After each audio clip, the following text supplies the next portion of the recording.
आदियोगी शिव को आमतौर पर हमेशा स्वयंभू कहा जाता है, क्योंकि उनका सृजन किसी विशेष पल में नहीं हुआ है।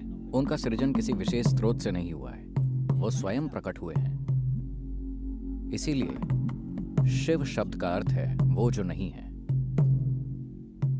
जो नहीं है वो एक विशेष समय पर घटित नहीं होता, वो किसी चीज के जरिए घटित नहीं होता, वो बस मौजूद होता है।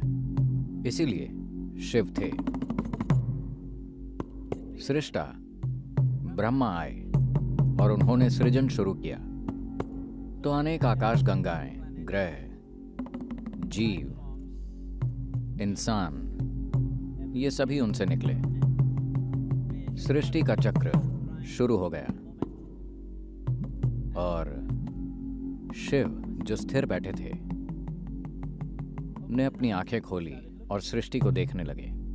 जब उन्होंने सृष्टि को ध्यान से देखा तो उन्होंने देखा कि लोग अलग अलग स्तरों पर तमाम तरह के संघर्षों, पीड़ा, दुख, कष्ट से गुजर रहे हैं। यहाँ वहाँ थोड़ा बहुत सुख और खुशी थी।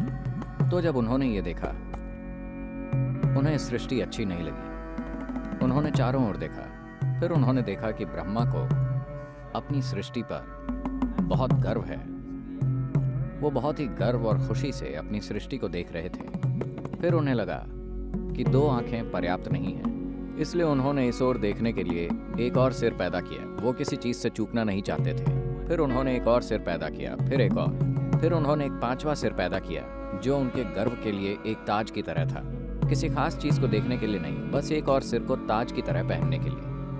When Shiva saw that this Brahma is so gloating, जब शिव ने देखा कि ब्रह्मा ऐसी दुख भरी सृष्टि को देखकर इतने खुश हो रहे हैं, तो उन्हें बहुत गुस्सा आया। वो ब्रह्मा पर झपटे और उनका पांचवा सिर उखाड़ दिया। अब उनके पास सिर्फ चार हैं।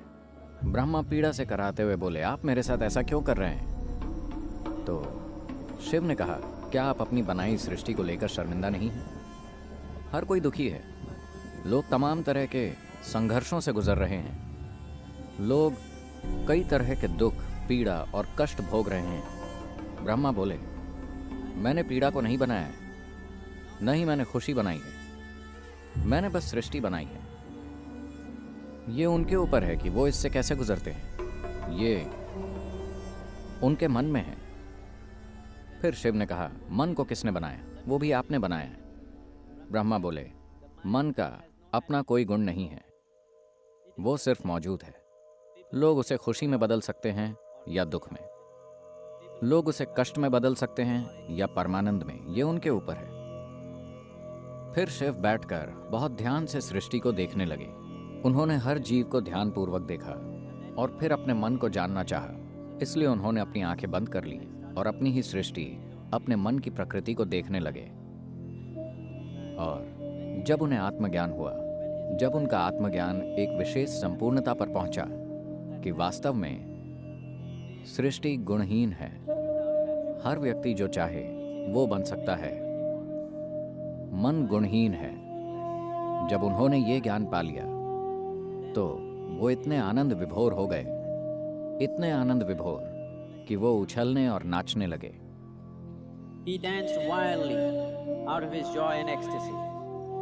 वो खुशी और परमानंद से मदहोश होकर नाचने लगे। जब वो बेतहाशा पूरी भागीदारी के साथ नाच रहे थे, जब उनके शरीर की हर कोशिका अपने आप में एक नृत्य बन गई थी, तो अचानक उन्हें एहसास हुआ कि ये नृत्य भी जरूरी नहीं है। और उन्होंने ध्यान दिया कि उनके नृत्य के चरम पर पूर्ण स्थिरता थी। तो वो एक सन्यासी की तरह शांत और बिल्कुल स्थिर होकर बैठ गए। कहते हैं कि वो स्थिरता इसी दिन घटित हुई। महाशिवरात्रि की रात को ऐसा हुआ था। परमानंद की तीव्रता से संपूर्ण विनाश और स्थिरता, उन्होंने बारी बारी से ये दोनों चीजें की। आप इसी कल्पना चित्र को देखते हैं। कभी वो नृत्य करते हुए और उल्लासमय होते हैं, कभी बिल्कुल स्थिर, जैसे किसी चीज का अस्तित्व ही नहीं है। जब हम शिव को विनाशकर्ता कहते हैं तो इसका मतलब दुनिया का विनाश नहीं है। इसका मतलब आपकी दुनिया का विनाश है। आपकी दुनिया मुख्य रूप से पिछले अनुभवों और प्रभावों का एक ढेर है। अतीत सिर्फ आपकी विचार प्रक्रिया से होकर वर्तमान में घुस रहा है, और वो आपकी इच्छा प्रक्रिया के जरिए खुद को भविष्य में पेश कर रहा है। जिसे आप अपनी इच्छा कहते हैं, वो मूल रूप से अतीत का एक बढ़ाया चढ़ाया गया रूप है। इसलिए अतीत का विनाश जरूरी है, क्योंकि अगर आप सृष्टि की भव्यता को जानना चाहते हैं तो वो सिर्फ वर्तमान में मौजूद पल से ही संभव है, जो अभी यहां है। एकमात्र रास्ता यही है। पूर्ण स्थिरता में अतीत का अस्तित्व नहीं होता, पूर्ण गति में भी अतीत का अस्तित्व नहीं होता। ये दो मूल मार्ग हैं जिन्हें शिव ने खोजा ताकि आप सृष्टि और सृष्टि के स्रोत तक पहुंच सकें।